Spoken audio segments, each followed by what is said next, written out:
Welcome back everybody, Harlan Ford here, and in today's video we're going to be making some terracotta pot caves for breeding your Appistogrammas and even just for hiding a lot of your other fish.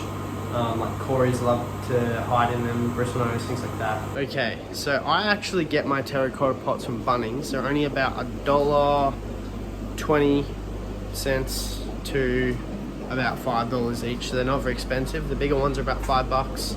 Now the other thing I might or might not do in this video is I was thinking of adding some Anubias, like this here.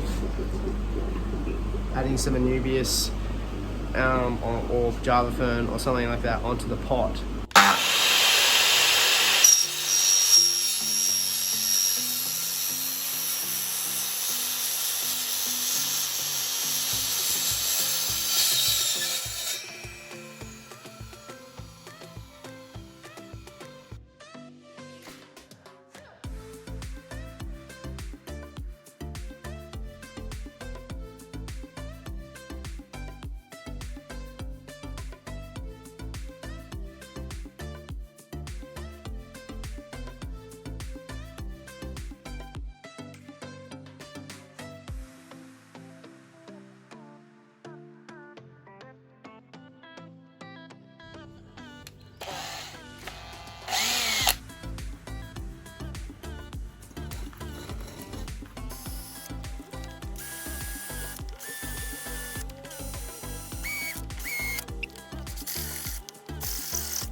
So, these are all the different ones they've made. So we've got the coconuts.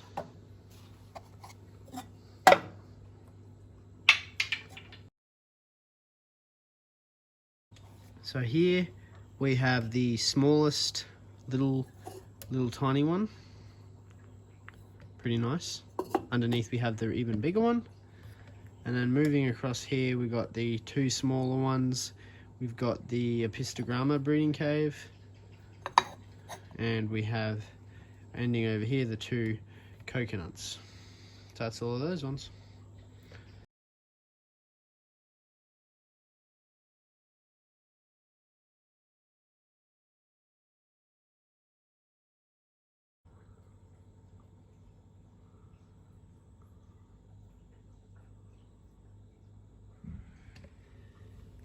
So that is how you make terracotta pot caves, and now we're going to put some Anubias on them.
snake? Thought it was a friggin' toad. What was it? She stood on my duckweed bucket. It was slimy and wet. I got that video. Good stuff.